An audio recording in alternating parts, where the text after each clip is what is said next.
This is a big game for the Celtics. The Cavs lost their last game to the Heat.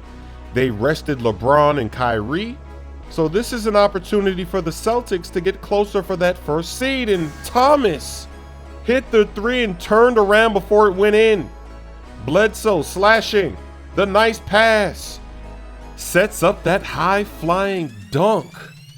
And then it's the rookie. What a game he had at home. Getting the and one, a crazy left-handed shot off the glass. Bledsoe attacking with the speed. Misses the layup, but it's tipped up and in. Tip slam. Back to the rookie, who dishes it to Devin Booker. Catch and shoot from mid-range. Anybody's ball game still in the fourth quarter. 4-point lead. Lazy pass. Gets stolen. Isaiah Thomas killing them with the three.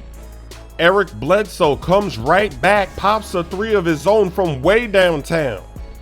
Why not let it fly when you got a mismatch and the shot clock's winding down? Now it's Thomas delivering a three of his own, no hesitation. He knows what time it is. This is a back and forth game. Look at that dish from the rookie for the slam. Smart hits Jay Crowder, who goes all the way and makes the tough and one layup under a minute to play. 20 seconds. Bledsoe, they're double teaming. They didn't want to give up a three. They give up a free layup. Coming back the other way. Now they're only down by 2. Somebody missed a free throw. Bledsoe ties the game. 4 seconds left. And look at this epic choking. Isaiah turns it over. The rookie. Step back three. Splash.